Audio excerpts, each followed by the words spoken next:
of a Samaritan. But a Samaritan, as he traveled, came where the man was, and when he saw him, he took pity on him. Now, as we look through this, right, you and I know the story already, so we're starting to figure out, okay, the Samaritan is the right person who he's talking about with neighbor. But what Jesus is doing is he's opening up this whole idea of a broader sense of neighbor for this teacher of the law, or this person who's educated in the law. In other words, he's not saying, hey, it's not your little circle that you live in, right? It's not your little street that you live in. It's not the neighbor that's on your left and on your right and across the street. What Jesus is doing is he's opening up what the sense of neighbor actually means. In other words, as he's looking at this, the Samaritan, who we're going to learn about, becomes the person who's actually a good neighbor. Here we go, verse 33. But a Samaritan, as he traveled, came where the man was, and when he saw him, he took pity on him. He went to him and bandaged his wounds, pouring on oil and wine. Then he put the man on his own donkey, took him to an inn, and took care of him. Now, as we start to look at this, right, here's what you got to understand. Being a good neighbor to somebody is difficult. Even if you look at this, right, the gentleman that stopped, the Samaritan that stopped, he probably had somewhere he was going, right? There was probably somewhere that he was going to get to and probably didn't want to get killed himself on that road, right? So as he's traveling, I'm sure he didn't think on that road, he was going on that road thinking, I'm going to stop for this situation, right? And as we read the story, we understand that. So as he travels there, verse 35, the next day he took out 2 silver coins. So he stops, he bandages the guy, brings him to an inn to be taken care of, and then in verse 35, the next 2 days he gave 2 silver coins and gave them to the innkeeper. Look after him, he said, and when I return, I will reimburse you for any extra expense you may have. As we look at this, right, sometimes to be a good neighbor, because really what we've got to do is we've got to take the biblical concept and the biblical parable that Jesus is teaching here and apply it to ourselves, right? How does this make sense to us? What's the biblical truth that you and I can grasp from this and hold on to and apply to ourselves tonight?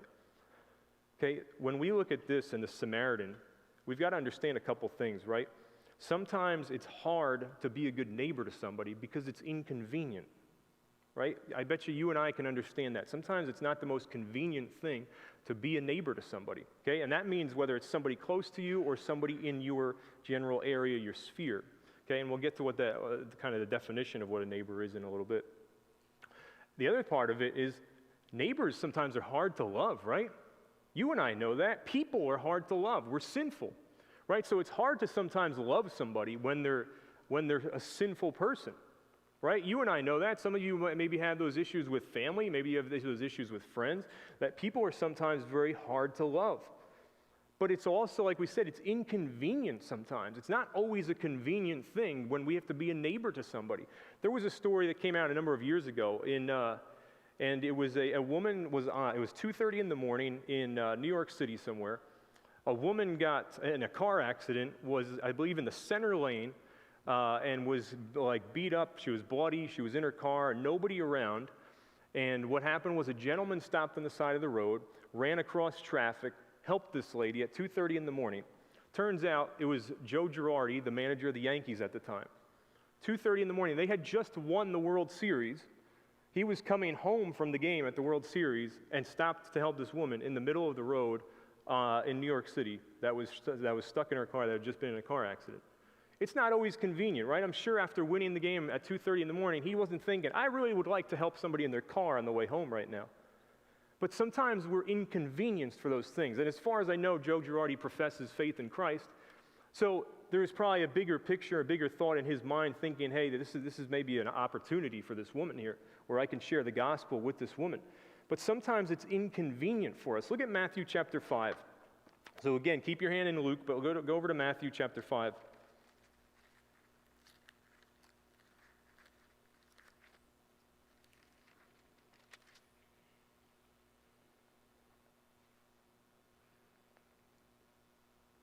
So Matthew chapter 5, we're going to look in verse 43, because I think there's some great truths in here that we can pull back into this passage in Luke as well. You've heard that it was said, love your neighbors and hate your enemy. But I tell you, love your enemies and pray for those who persecute you, that you may be sons of your Father in heaven.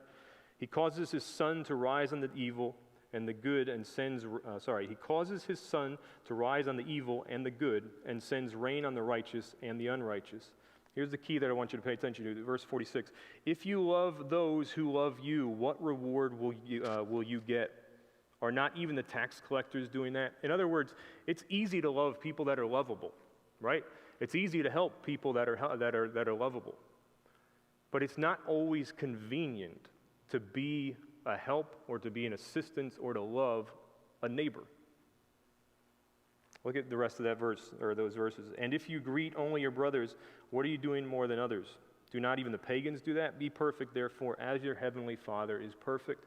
In other words, don't just love the people that are lovable, right? We as a church believe that outreach and missions is a huge part of what we do here. So when we are going out to what we call our neighbors, right, whether the neighbor is here in this area or whether the neighbor really is around the world, that gets us to the second part of this story or this passage. Go back to the book of Luke.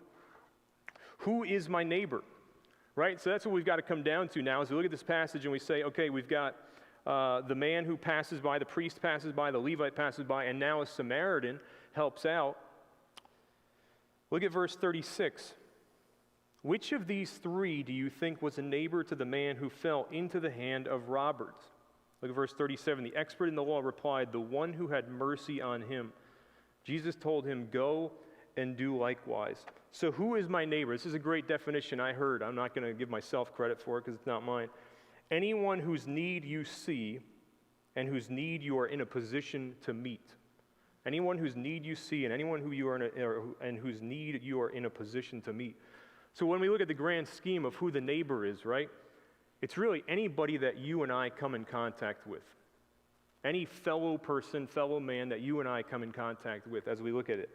You don't know my neighbors, right? And I probably don't know your neighbors. And that's what's key about this, is because you have an opportunity to be a neighbor to somebody that I may never meet. Right? So you've heard people say, oh, you might be the only Jesus somebody ever meets. What that's saying is you might be the person that's able to reveal Jesus Christ to somebody, right? So James Jensen and I, we don't necessarily always hang around with the same people, right? Where James lives, I don't live. There's a good chance I probably won't ever cross paths with a lot of the people that James comes in contact with.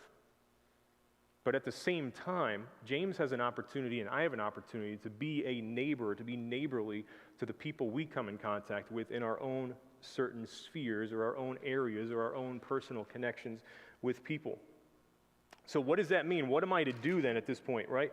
So he says we have to be a neighbor. So he starts this out and he says, love the Lord your God with all your heart, soul, mind, and strength. And now he says, love your neighbor. So what does that look like practically in my life? Go to the book of 1 Corinthians chapter 13. We get a great definition of love. If you were here this morning, Tim shared a little bit from this book, 1 Corinthians chapter 13.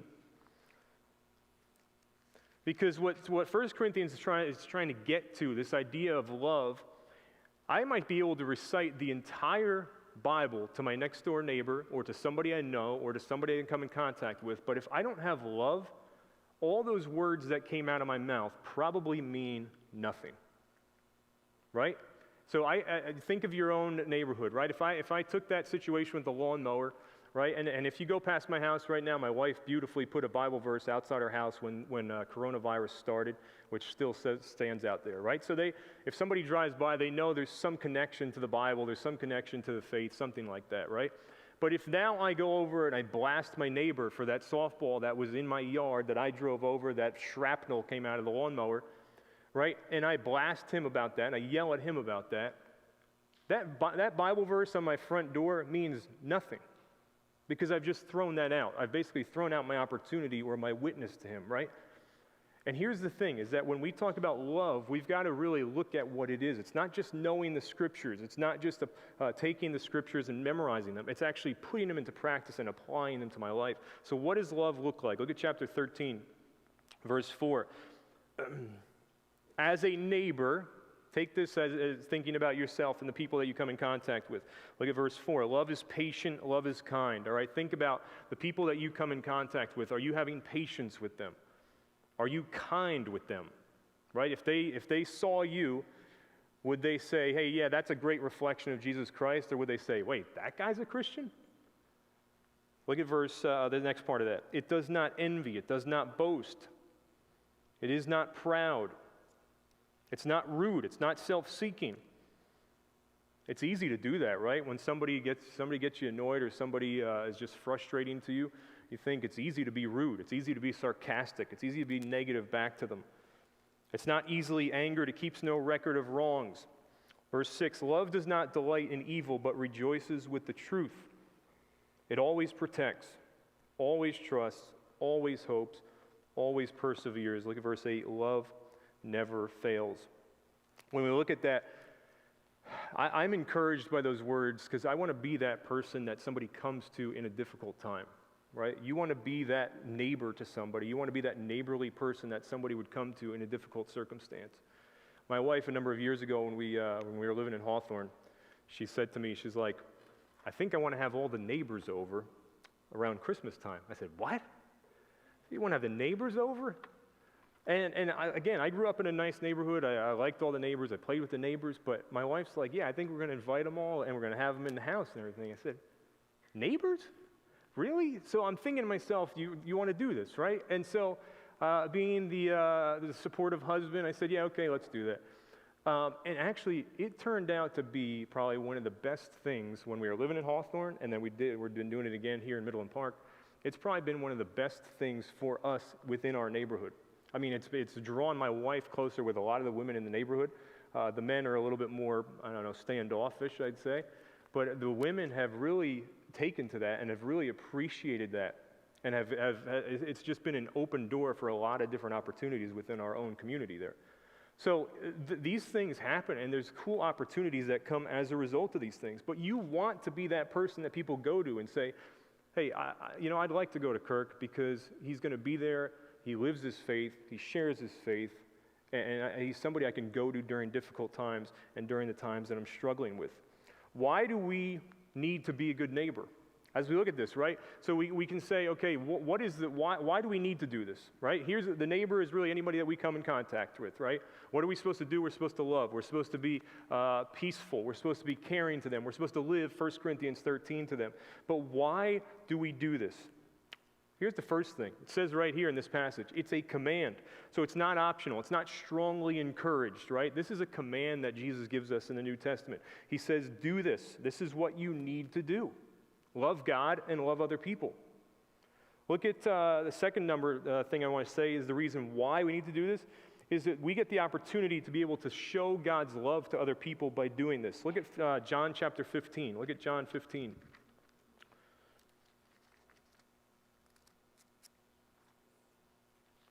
John chapter 15, verse 13.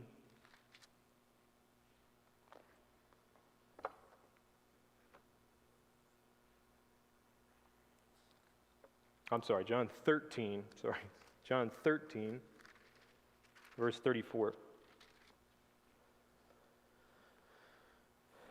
John 13, 34 says, a new command I give you, love one another. As I have loved you, so you must love one another.